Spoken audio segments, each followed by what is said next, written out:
আমি আজকাল আয়নায় তাকাই না। আগে ভাবতাম এটা শুধু ভয়, মনের ভুল, কিন্তু এখন আমি জানি আমি তাকাই না বলেই সব কিছু ঠিক আছে মনে হয়। কারণ আমি যদি আবার তাকাই, দেখব ওটা এখনো দাঁড়িয়ে আছে আমার দিকেই তাকিয়ে।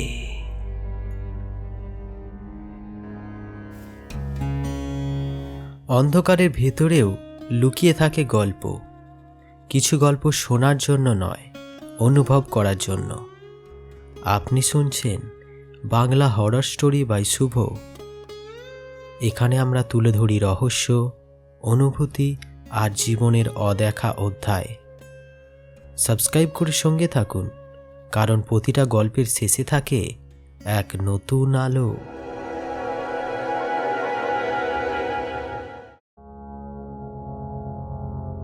মানুষ আয়নায় নিজের মুখই দেখে, এটা আমরা বিশ্বাস করি, যেন এই বিশ্বাসটুকুই আমাদের বাস্তবতার শেষ আশ্রয়। কিন্তু আয়না কি সত্যিই শুধু প্রতিফলন দেখায়, নাকি সে আমাদের এমন কিছু দেখায় যা আমরা দেখতে চাই না বা দেখতে পারি না? আমার গল্পটা শুরু হয় ঠিক সেখান থেকেই, যেখানে বাস্তব আর প্রতিফলনের সীমানা অস্পষ্ট হয়ে যায়।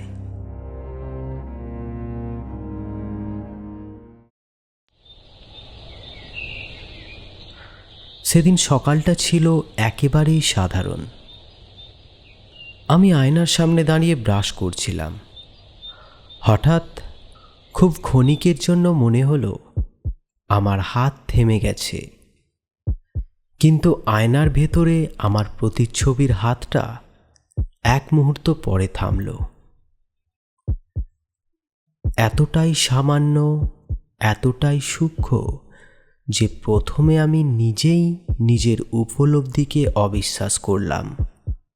চোখের ভুল হবে হয়তো,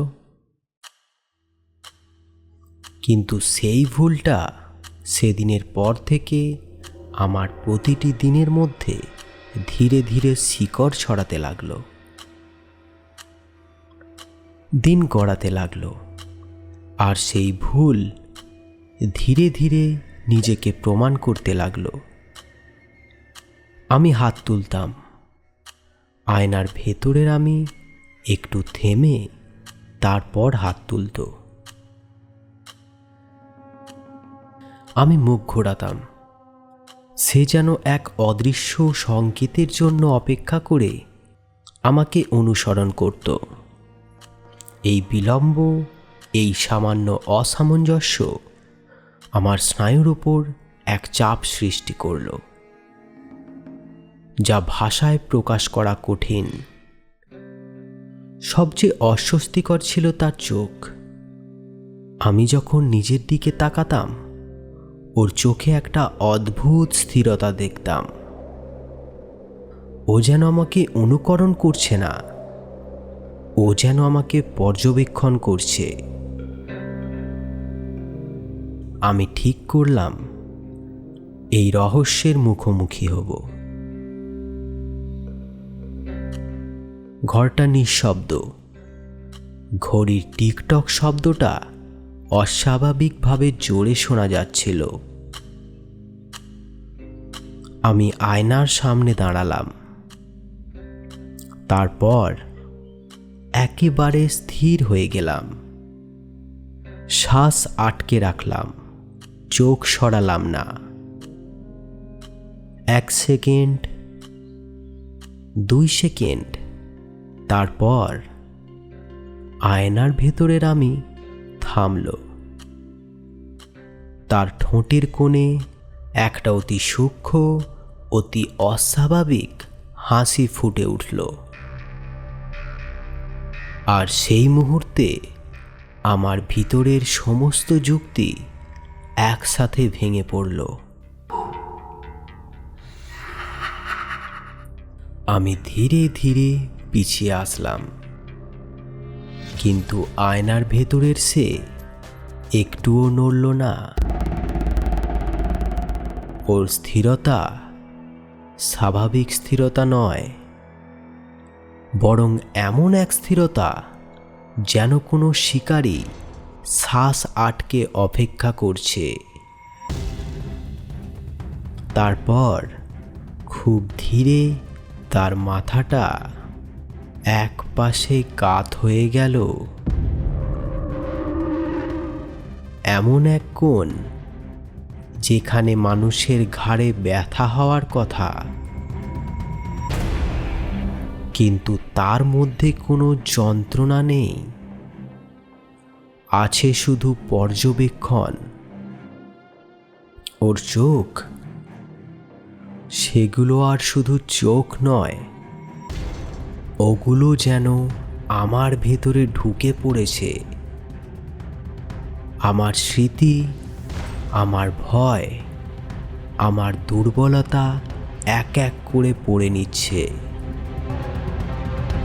ঠিক তখনই আমার মাথার ভেতরে একটা চিন্তা জন্ম নিল। ওটা আমি না। কিন্তু সেই চিন্তার পরেই আর একটা প্রশ্ন ধীরে ধীরে উঠে এলো, তাহলে আমি কে? আমার নিজের অস্তিত্বটাই যেন ধীরে ধীরে ভেঙে গুঁড়ো হয়ে যাচ্ছে। এরপর থেকে আমি আয়না এড়াতে শুরু করলাম। ঘরের সব আয়না ঢেকে দিলাম কাপড় দিয়ে। মোবাইল স্ক্রিন নিচে করে রাখতাম।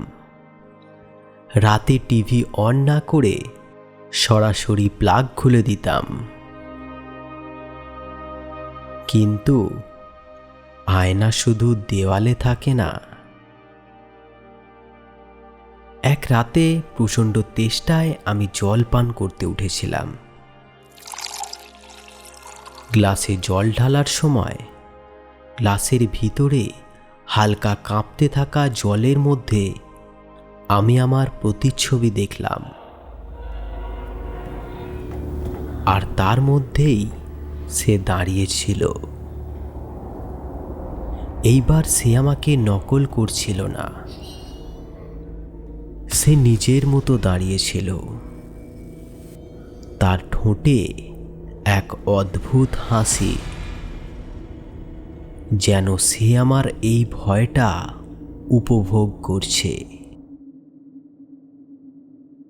পরদিন আমি মোবাইলের স্ক্রিনে তাকালাম, স্ক্রিন অফ, কিন্তু আমার বদলে ওর মুখটা ভেসে উঠল। এক সেকেন্ডের জন্য, তারপর আবার অন্ধকার। আমি বুঝতে পারলাম ওটা আর শুধু প্রতিফলন নয়, ওটা ছড়িয়ে পড়ছে। সে আর আয়নার ভেতরে বন্দি নেই, সে ধীরে ধীরে আমার পৃথিবীর ভেতরে ঢুকে পড়েছে। আর সবচেয়ে ভয়ঙ্কর বিষয়টা হলো, সে বদলাচ্ছে। তার চোখে এখন এক ধরনের শীতল বুদ্ধি, যা মানুষের নয়। তার হাসিতে একটা নিষ্ঠুরতা জন্ম নিয়েছে, যেন সে জানে শেষ পর্যন্ত কে জিতবে।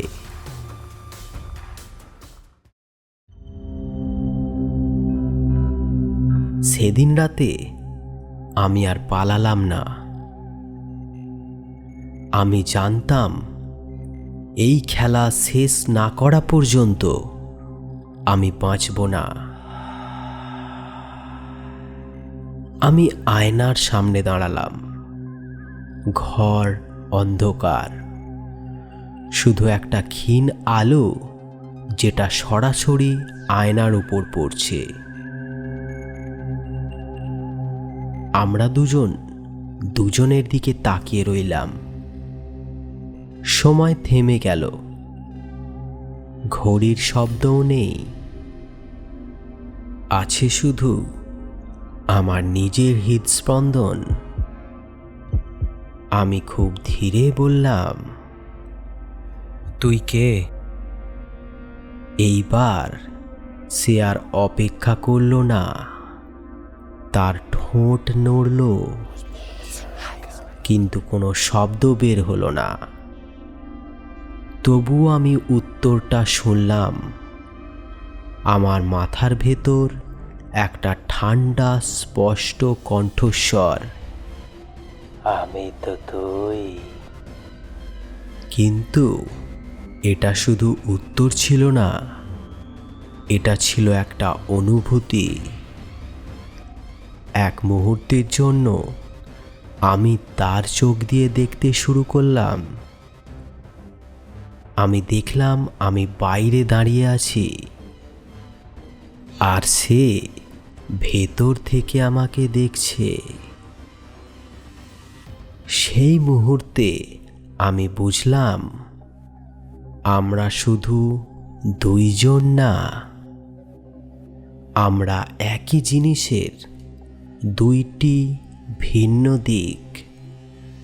আর সে ধীরে ধীরে আমার দিকটা দখল করে নিচ্ছে।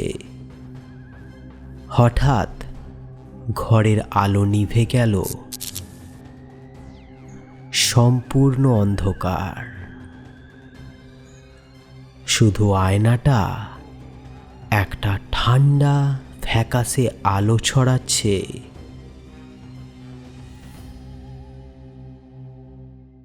আমি নড়তে চাইলাম, কিন্তু পারলাম না। আমার শরীর আমার কথা শুনছে না। আয়নার ভেতরের সে ধীরে ধীরে সামনে এগিয়ে এলো, কিন্তু এবার সে থামল না। সে কাঁচ ছুঁলো, আর কাঁচটা তরলের মতো কাঁপতে লাগলো। সে বাইরে বেরিয়ে এলো। আমি পেছাতে চাইলাম, কিন্তু তখনই বুঝলাম আমি পিছোতে পারছি না। এক অদ্ভুত টান যেন আমাকে আয়নার দিকে টেনে নিয়ে যাচ্ছে। আমার পা আর মাটিতে নেই। আমি ধীরে ধীরে কাঁচের ভেতরে ঢুকে যাচ্ছি।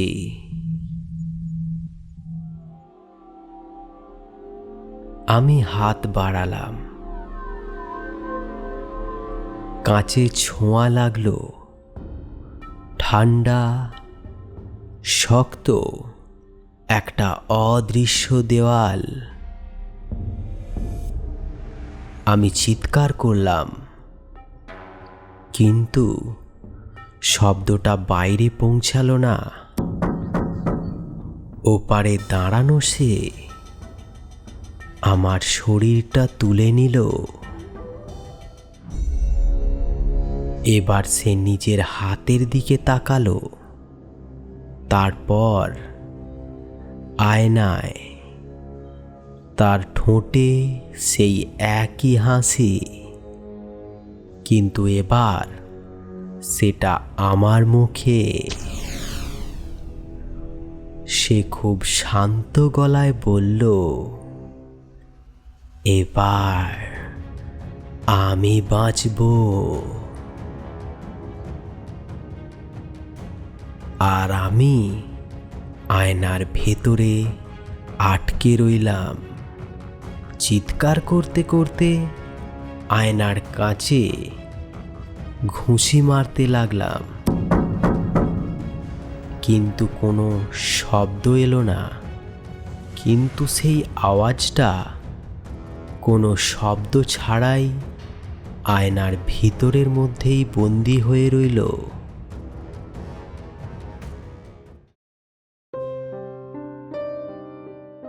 পরদিন সকাল, সব কিছু স্বাভাবিক।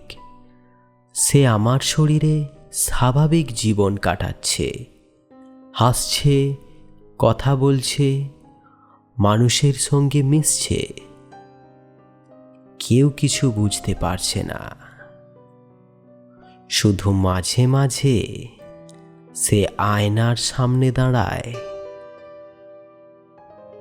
আর আমি আয়নার ভেতরে দাঁড়িয়ে থাকি।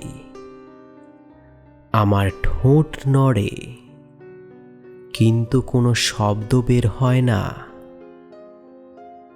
আমার চোখে আতঙ্ক জমে থাকে, কিন্তু কেউ দেখে না। আমি জানি এই গল্প এখানেই শেষ নয়, কারণ একদিন আর একজন মানুষ এই আয়নার সামনে এসে দাঁড়াবে, আর তখন আমি আবার অপেক্ষা করব বেরিয়ে আসার জন্য।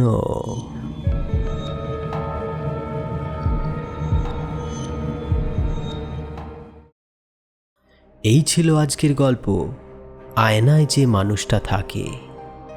আমি শুভ, আর আপনি আছেন Bangla horror story by Shubho YouTube চ্যানেলের সাথে।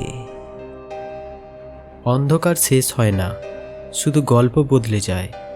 যদি আজকের গল্প আপনাদের মনে ছাপ রেখে যায়, তাহলে সাবস্ক্রাইব করে পাশে থাকুন, কারণ পরের গল্প হয়তো আরও কাছাকাছি আপনার বাস্তবতার।